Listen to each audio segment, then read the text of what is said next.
My amp unit. We got a big podcast coming up this weekend. Usually a big chunk of these podcasts is dedicated to a lot of the news that's happening in the pro wrestling world for that week. But because it's the 25th ever episode of the BC's Pro Wrestling Amplified podcast, I kind of wanted to do something a little different, a little bit more special for this weekend's podcast. So because of that, we had to do this impromptu video today because there is so much news in the pro wrestling world this week.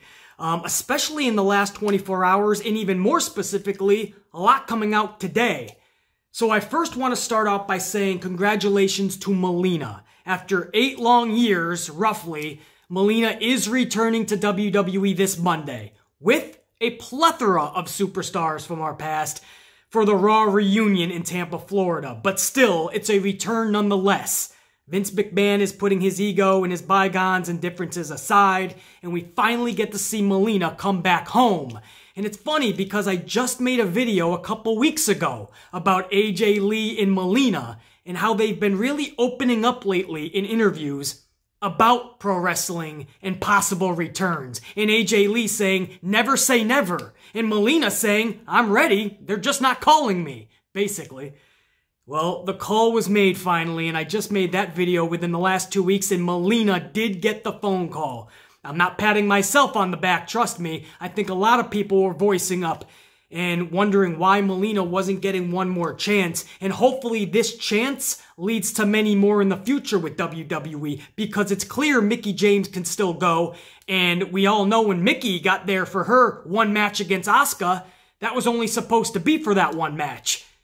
They ended up giving Mickie James a nice contract on the main roster. Well, we know Melina can still go, and Melina can follow the footsteps of Mickie James. Come back, have an appearance, blow everyone away, show them what you got, and continue on. Maybe get a year contract, maybe more, but put over other talent, younger talent. Melina can still offer a lot to this business. I hope they give her a chance. And a lot to this company, more specifically in WWE, just like Mickie James did. So I really see a lot of similarities, man. That's awesome. Congratulations to Melina. Really cool to see. And then CM Punk returning to that phony world of pro wrestling. Or at least those were CM Punk's words, wasn't it? Pro wrestling is that phony world. He's never coming back. Nothing to do with pro wrestling. No, those were CM Punk's words. But Sports Illustrated in the last hour has just broke a story. Letting everyone know that CM Punk is returning in some roundabout way. He is going to be the headliner for StarCast 3, AEW All Out Weekend in Chicago. So CM Punk is returning to what he calls that phony world. And StarCast isn't just a little convention. We all know, even though it's not technically together, we all know that we affiliate AEW and StarCast together. Don't BC me, they're not really together. Listen, we all know the deal. StarCast is never put on a WWE event. It's never put on at Lucha Underground, ROH, TNA Impact, New Japan. It's always when there's a big AEW event. It's on that weekend, in that facility basically, or in that area. That's where StarCast is. So even if it's not technically affiliated, we all look at it like there's an affiliation. Even Vince and his stooges over in WWE, that's why they won't let most of their talent participate at all. Because we know there's an affiliation. We know there's a working relationship, or at least that kind of nod, like, yeah, StarCast is coming, right? Make it a big WrestleMania-esque type feel. So that's entering the phony world. If you're CM Punk, once again, this is the guy I call the king of contradictions, CM Punk. This guy is the most phoniest person in the fucking world. He just happens to be an ex-pro wrestler. Unfortunately, he was one of our own. But my thing is, how can any fans out there really be excited about this after he shit on the entire business? Not just WWE. No, he took his ball, started to run home, stopped, turned around, looked at all of us, anybody in the pro wrestling world, and just shit on us. Just said, I'm leaving that phony world behind. That's all phony. It's fake. It's meaningless. In the end, none of it matters. It doesn't mean anything. Those were his words.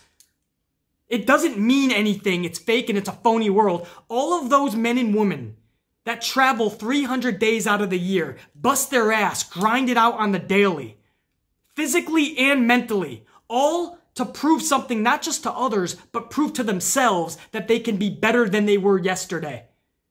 So they can achieve their dreams, aspirations, and goals that they have set out for themselves. And it's in pro wrestling. They want to be the best pro wrestler, not just that others see, but that they know they can be. And you just take a shit on them. You just say it's that phony world and nothing that they're doing matters. It's all meaningless in the end. These were his words. It's all fake and it doesn't mean anything. It's the phony world. This is when he was doing all of the UFC, the press brackets that he was doing. And all those fucking interviews and all those fucking little, I don't know, what do you call them? Press junkets? Whatever you call it. It was the same shit. It was just CM Punk with a smug little look, trying to act like he's a badass, trying to act like he's a real fighter, while at the same time taking a shit on pro wrestling, the one thing that put his name up on that marquee, the one thing that put his name up on a pedestal, the one thing that made his name and him famous. To go to UFC and have big matches on the marquee and get those big paydays. But no, when it doesn't tickle his fancy anymore, we'll take a shit on it. Forget all the men and women, your peers, that you're taking a shit on.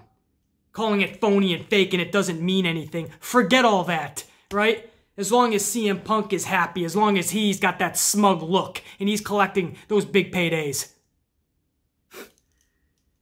And I just don't understand how fans of CM Punk can cling on this guy when he took a fucking shit on you. Literally, man. And there's these fans that are drooling and having orgasms. CM Punk, we're gonna hear Cult of Personality. He might go to AEW. Sure. And it'll be a fucking moment, right? And there'll be a big, huge pop. And it'll be like, whoa, he finally came back. And then if you got a brain in your don't piece, you're gonna automatically think, wait, are we really believing this, A, that he's gonna beat up anybody? Mickey Gall, Mike Jackson totally annihilated this fucking guy. How is he going to take out people like Braun Strowman or Bobby Lashley, or let's just stick to AEW? How is he going to fucking defeat Kenny Omega or Cody or Jericho? You're going to think in real life all these little fucking dudes were annihilating CM Punk in UFC, in real fighting, as Punk would say. But now in the phony world, CM Punk is going to be a superhero again. And again, the fact that he totally shit on the profession that made him. How can you have respect for somebody like that? And he only comes around when he wants those paydays, man. You think he's not going to get a good chunk of change for this sit-down interview? And he's probably going to add in a signing, right? He'll sign for a nice chunk of change. He'll fucking take some photos for a nice chunk of change. Yeah, he'll enter that phony world when the price is right. To each their own. If you're excited about it, great, man. Cling on his fucking, just start dick riding some more. Awesome. You know? And there's people, real motherfuckers, that know the deal. That know that if somebody turned their back on me or my profession that we were in, and just because you left, now you're going to take a shit on all of us. There's people like the Amplified Man that'll never forget that shit. Don't take it from me either. Look at his close personal friends. Him and Corey Graves were so fucking close back in the day. Corey Graves had to take to Twitter one night and just voice his frustrations. Corey Graves actually went on social media and blasted one of his former best friends that was CM Punk because he basically called Punk a douchebag. How could you just forget all of us? How could you just talk all this shit about us? How could you forget where you came from and who you got there with? Who was there for you?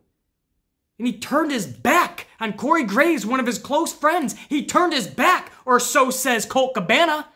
Went back on his word. Colt Cabana was a good friend. Punk doesn't care what relationships he ruins as long as he looks good in the long run or it suits him. There's no bigger contradictor in this world than Phil Brooks. Always contradicting himself and one of the biggest phonies I've ever seen. He's so insecure and he's got such a chip on his shoulder and he can't get rid of it. And this insecurity eats at him and it makes him try to be something he's not. I've noticed it in pro wrestling. It was exposed in UFC. You know, and it's sad to see on one hand, but it's frustrating that he will not stop the attack on pro wrestling until it suits him. Until the money starts kind of going down. You know, the UFC thing didn't work anymore. You're kind of doing some B movies, some straight to DV type shit. Nothing wrong with that, by the way. Tyler's Day 30 might shoot there as well by the time that's fucking done. But that's what he's doing. You know, he ain't no fucking Rock. In the movie business, he's no fucking Conor McGregor in the UFC, in mixed martial arts. He hasn't really found any footing outside of pro wrestling. So now you start to see the cracks starting to form. Now you start to see the door opening a little bit, right? It starts with StarCast, and don't be surprised if one day down the line, it might not be in August, but maybe next year, or sometime down the line, he will show up to AEW. I am telling you that. I am confirming that. Not a prediction. That is a spoiler. So he'll be there. And there'll be people popping. And there'll be people drooling. And there'll be people having orgasms. It'll be fucking the biggest parade of the century for these fucks. But there'll be people like the Amplified Man who see right through the bullshit.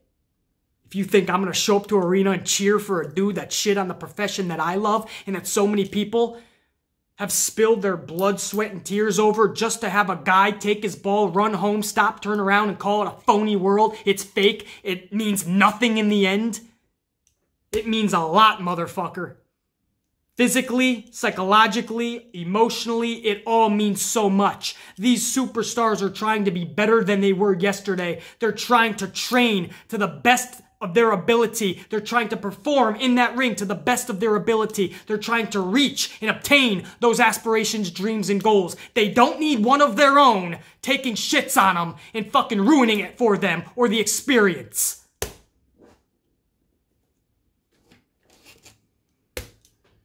Anyway, can you tell I'm happy that Phil Brooks is coming to StarCast? I can't wait, man. I'm going to catch an interview live with Punk, and then I'm going to get an autograph and a photo. Wow, you're cool. Post it on the internet so we can all see it. Little Johnny. Okay, moving on, guys. Honestly, Bischoff. Bischoff is, I pissed a lot of people off with that, didn't I? Good. I love pissing people off sometimes, right? They need to hear the truth. Bischoff, we're hearing now he might not even be involved in the creative side of SmackDown. We're hearing he was brought in mainly just to really work with Fox. Makes sense. Eric Bischoff does do a lot with production and even outside of pro wrestling. He had his own little production stint. So it makes a lot of sense. I was looking forward to some changes, though, on SmackDown with a different mindset. I don't know if Bischoff would have been good, to be honest, but it was definitely worth giving it a chance because after what we've had the past several years, I'm sure we'd all take it. But now with him, it doesn't look like he's going to be on the creative side.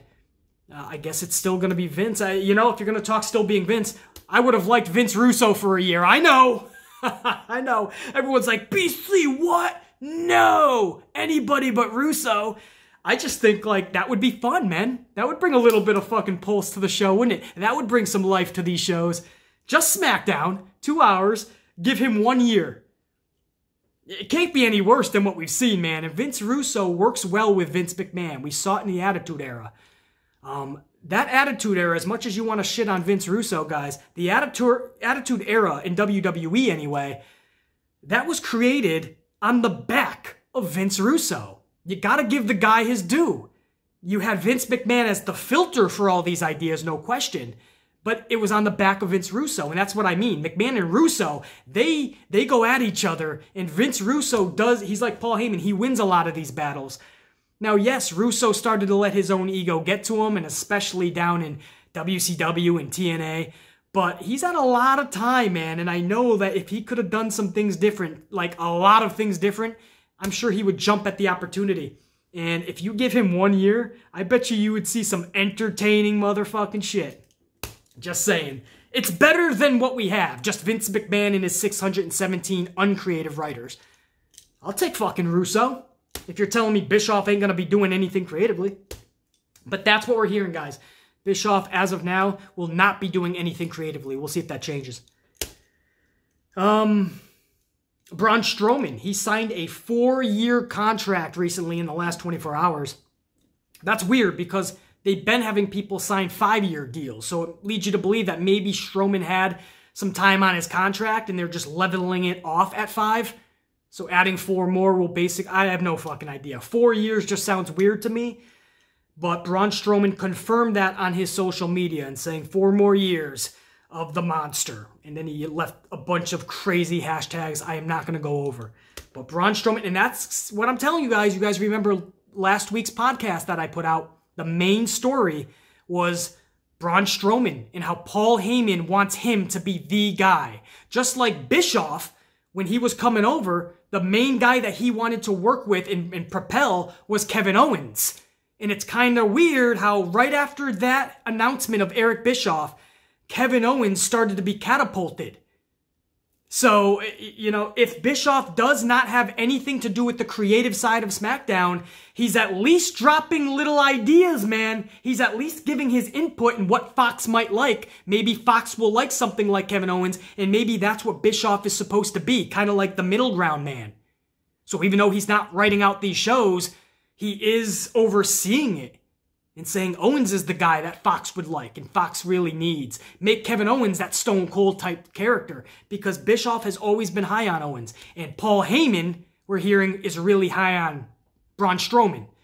And I broke that story last week, and now it looks like they just re-signed him. It looks like big things are to come for Braun Strowman. The Rock. We'll end it with The Rock, right? Because we have a podcast this week, and we'll cover some more news, I'm sure. I just want to get some of these main stories out today in an impromptu video. We'll end it with The Rock. The Rock was spotted at the Performance Center by Sami Zayn, and Sami Zayn kind of blew up The Rock's spot. Sami Zayn actually went to his social media and said, hey, just bumped into The Rock at the Performance Center. And he said, what's up? And he supports my cause and this and that. And I'm thinking, oh no. If The Rock's at the Performance Center, he's there for 1 or 2 things. You have the Raw reunion show this Monday in Tampa. The Rock was not supposed to be there.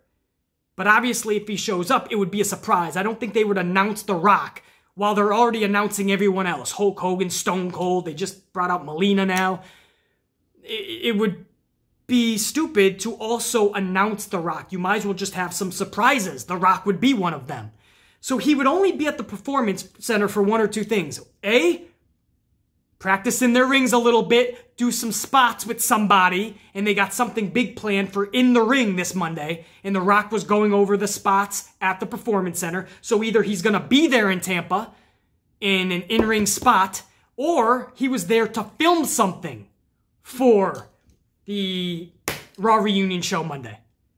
Because they have all those state-of-the-art production centers right there at the Performance Center. So he's either doing something in the ring, which you would think would have to be for Monday, or he's filming something for Monday.